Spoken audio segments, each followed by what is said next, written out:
नमस्कार। झार आयुर्वेदा में आपका बहुत बहुत स्वागत है। इसमें हम लोग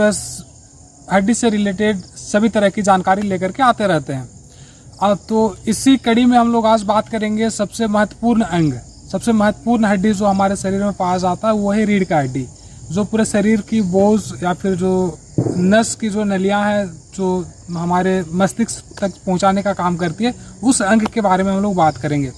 देखो, नॉर्मल जो हड्डी होती है उसमें बहुत ज़्यादा अगर ध्यान ना भी दिया जाए, उसका स्पेशल अगर ख्याल ना भी रखा जाए तो भी हड्डी जुड़ जाती है या फिर उसमें और अलग ज़्यादा समस्या आने का संभावना नहीं रहता है। लेकिन जो हमारी रीढ़ की हड्डी है, इसमें एक बार फ्रैक्चर आ जाता है, एक बार चोट लग जाता है तो सिर्फ वो हड्डी तक सीमित नहीं रहता है, उसमें बहुत बार नस तक भी समस्या चले जाता है और काफ़ी गंभीर समस्या बन करके हमारे शरीर को तकलीफ देने का काम करता है। तो इसमें हम लोग जानेंगे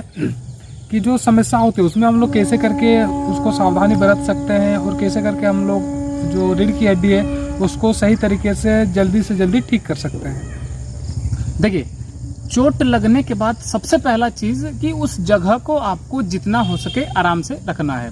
आप अभी हड्डी अगर जुड़ गया है, सब कुछ ठीक हो गया है, फिर भी अगले 2 से ढाई महीने तक आपको जो काम है वो बड़ा काम नहीं करना है, यानी कि जो भारी वाला जो काम है वो आपको नहीं करना है। अपने शरीर अपने सबके साथ साथ आपको जो रीढ़ की हड्डी है उसको आराम देना है। बिल्कुल, कभी भी आप मान के चलो अभी लेटे भी हो बेड पे तो झटका दे करके अचानक से नहीं उठ जाना है। अगर आपको दर्द नहीं है, सारा कुछ ठीक हो गया, इसके बावजूद भी वो चीज़ आपको नहीं करना है। और साथ में सफ़र जो है, बाइक में हो, कार में हो, बस में हो, ये सब सफ़र से आपको बचना है। ठीक हो जाने के बाद भी कम से कम जैसे बताया गया 2 से 3 महीने तक आपको ये सब सावधानी बरतने की ज़रूरत है। ये तो जैसे समस्या आती है वैसे फिर से आ सकती है और जितना समय अभी तक आपको ठीक करने में लगा है, हो सकता है उससे भी ज़्यादा समय आपको लग सकता है।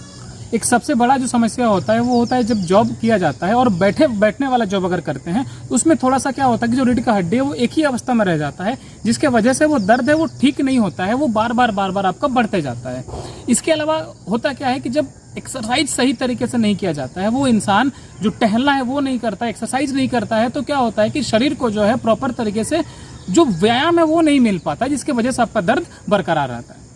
इसके साथ साथ और पेशेंट का जो सवाल आता है कि जब हम MRI करवा लेते हैं या फिर एक्सरे निकलवा लेते हैं, लेकिन हड्डी में मेरी किसी तरह की कोई समस्या नहीं है, जैसे होनी चाहिए वैसे है, किसी तरह का कोई मतलब गड़बड़ी है ही नहीं, लेकिन इसके बावजूद मुझे काफ़ी दर्द होता है या फिर मतलब बैठने उठने के समय या फिर चलने के समय या फिर ठंड लग जाए तो दर्द ज़्यादा बढ़ जाता है। तो इसका क्या कारण हो सकता है? जबकि हड्डी में किसी तरह की कोई भी समस्या नहीं है, इसके बावजूद वो दर्द है, ये क्या का दर्द हो सकता है? देखिए, जब नसों का समस्या होना शुरू होता है तो इसका मतलब ये होता है कि अगर एक्सीडेंट के वजह से आपका जो नस है वो दब गया है, उसमें ये समस्या आ गया है। दूसरा, अगर स्लिप डिस्क किसी व्यक्ति को है, उसको उस जगह पे बहुत ज्यादा दर्द होना शुरू हो जाएगा। देखिए, ऑपरेशन इसके अलावा जो आपकी रीढ़ की हड्डी में जो मांसपेशियां हैं उनका जो लचीलापन अगर कम हो जाता है तो वहां पे दर्द आपका क्या होता है कि बरकरार रह जाता है, वो ठीक होने का नाम नहीं लेता है। बिल्कुल, तो हम लोग यही समझ सकते हैं, अगर एक्सरे या फिर MRI करके आपको किसी तरह का कोई भी चीज़ समझ में नहीं आता है हड्डी से रिलेटेड, तो MRI करवाते हो तो आपको नस के बारे में भी पता चल ही जाता है। तो इसमें कहीं ना कहीं आपको नस, अगर बहुत बार ऐसे देखा जाता है कि नस दब गई है, MRI में ये चीज़ निकल करके आता है नस दब गई है, तो इसमें बहुत बार डॉक्टर ऑपरेशन को लेकर के भी सजेस्ट करते हैं। तो ऑपरेशन करवाना भी अच्छा चीज़ है और ऑपरेशन से भी लोग ठीक होते हैं, लेकिन आपको कहीं ना कहीं कोशिश करना चाहिए कि बिना ऑपरेशन के अगर ठीक हो जाए तो बहुत बढ़िया है, और लोग उससे भी ठीक होते हैं, बिना ऑपरेशन के भी ठीक होते हैं। तो कहीं ना कहीं आपको इस पर कोशिश करना चाहिए और इसके लिए सबसे कारगर जो औषधि होती है, कहीं ना कहीं आप आयुर्वेद या फिर हेमोपैथी में भी चले जाते हो तो बहुत अच्छे से वो जो दबी हुई नस है उसको ठीक किया जा सकता है। उसको एक स्लिप डिस्क के रूप में भी देखा जाता है, स्लिप डिस्क में भी नस कहीं ना कहीं दब जाती है हड्डी खिसकने की वजह से।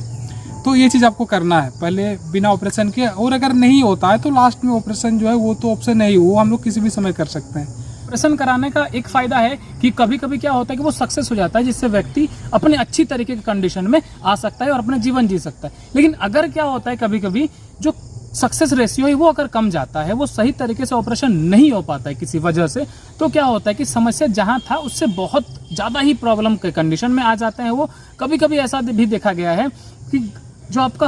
ऑपरेशन जो होता है उसके वजह से आपका जो छाती या फिर जो कमर के नीचे वाला जो हिस्सा है वो काम करना बंद कर देता है, वो शून्य पड़ जाता है, जिसको हम लोग पैराप्लेजिया के नाम से जानते हैं। और रीढ़ का हड्डी में दर्द का और सबसे बड़ा एक कारण है, बढ़ती एज में अगर आपका वेट ज़्यादा है आपके शरीर में, तो कहीं ना कहीं सारा वेट तो जैसे बताया गया कि उसी पे रहती है, तो वो लोड उतने सही तरीके से ले नहीं पाती है, ज़्यादा ओवरलोड हो जाता है। इसकी वजह से भी जो आपका दर्द है ये आपको तकलीफ दे सकता है। जी, हम लोग को करना क्या चाहिए इस पे एक ध्यान देते हैं हम लोग। इस पे क्या करना होगा आपको, सबसे पहले तो आपको जो भारी भरकम सामान है उसको उठाने से थोड़ा सा बचना होगा। आपको ध्यान से हर एक चीज़ करना होगा। जो आपका टहलना है उसको आप बढ़ा सकते हो, क्योंकि जब तक आप एक्सरसाइज सही से नहीं करोगे, जब तक आप टहलना सही तरीके से नहीं करोगे, चलना फिरना, तो आपका शरीर को क्या होगा, शांत अवस्था में अगर रह गया तो वो दर्द आपका ठीक होने के बजाय क्या होता है, बढ़ता जाता है। और दूसरा चीज़, अगर कभी भी आपको इस तरीके की समस्या आए, आप कहीं से गिर जाते हो, किसी भी तरीके का दर्द हो, तो सबसे पहला आप काम करोगे कि आपके जो नज़दीक जो अस्पताल है वहाँ पे जाओगे, एक अच्छी तरीके से चेकअप या फिर एक्सरे आप करवाओगे, उसके बाद ही किसी भी तरीके का डिसीजन लोगे। बिल्कुल, अगर आप लगातार एक्सरसाइज करते रहते हो तो इससे क्या है, आपके शरीर का जो ब्लड सर्कुलेशन है ये सही तरीके से होता रहेगा, और जो आपका समस्या है अगर है तो वो ठीक हो जाएगा, और नहीं है तो इससे समस्या आपके शरीर में होने की संभावना कम हो जाती है। जी, तो आज की वीडियो में हमने ये सारी चीज़ों के बारे में जानकारी लिया। तब आज की वीडियो को यहीं समाप्त करते हैं, मिलते हैं किसी अगले वीडियो में अच्छी जानकारी के साथ। तब तक के लिए नमस्कार।